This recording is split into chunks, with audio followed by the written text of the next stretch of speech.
Hi guys, welcome to my review for The Killing Joke. Right there, classic story. This is the latest feature film from DC Comics and Warner Brothers Animation. They've got a really good, if you know your history with the animated products from DC and Warner Brothers, you'll definitely know of the creative team behind this particular film and the voice talents involved. It's all spun off from the original animated series where we had Kevin Conroy playing the voice of Batman, Tara Strong as Batgirl, and of course Luke Skywalker himself / the Joker, Mark Hamill. And this film's sort of been in the works for a long time. It's quite violent, it's quite graphic if you actually read the source material. Not necessarily the type of subject matter which lends itself easily to an animated format in terms of the audience, but they did a couple of years ago adapt the Dark Knight Return, which was very successful, and I think that's really spawned this on. What was really good, I went to a special screening, one-off screening. It was really quite nice, as they had a featurette introduced before the film with what's basically a little insight to Mark Hamill, going back to when he's starring as Luke Skywalker, right up to when he started playing the Joker, right up through the Arkham games, and finally getting to The Killing Joke, which was quite good. They went for probably 10 minutes, which was just a nice palate cleanser. Then we're into the movie. And first off the bat, it straight away was not a direct adaptation per se. It wasn't. For the first half of it was really a new story focused on Batgirl, and it was really good.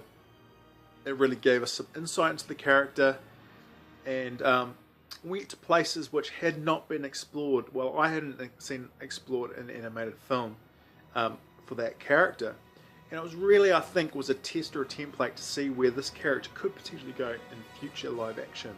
It really was probably a good test for them. You could really get invested into that character. But if you know the source material, Batgirl, or Barbara Gordon's character, becomes very important to the plot. But you don't have any introduction to her early in the story or anything. Where in the movie context it did it, and did it well. Her relationship with Batman, and really did a good way of setting it up. But then it felt like it transition between that and the actual Killing Joke story felt a little bit odd. The way they did it didn't feel quite natural, but that's alright. They got into the Killing Joke story, and pretty much was a very faithful adaptation of it.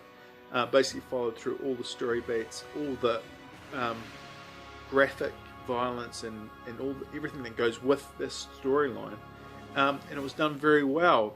I don't think the transitions between the Joker and now going back into the past into his origin story was done particularly well. I think they sort of stumbled a little bit. I think they were trying to be a little too faithful to the story in terms of those sort of transitions, where we hadn't had that earlier in the film with the Batgirl stuff, so it felt a little bit odd.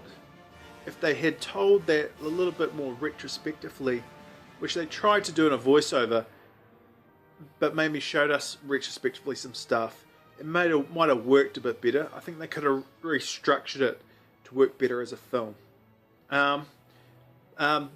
But really, you can't knock the story. The story is a great story. We all know the story if you've read the book.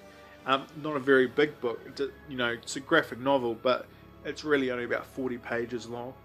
Very well written, and very adult, which this film is. Another couple of little odd things I didn't particularly like was, I think that they didn't really put enough money into it. The animation is fine.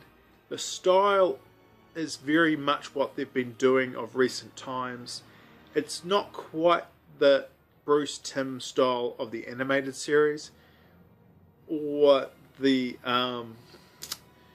recent time they tried to get, because they're beautifully illustrated by Brian Bollard, and it has a very realistic look about the graphic novel.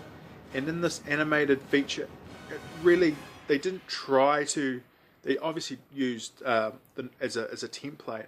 They didn't really try to match it perfectly because it would be too detailed and too hard to do, but I still think they picked a style which did not quite suit the story and the material.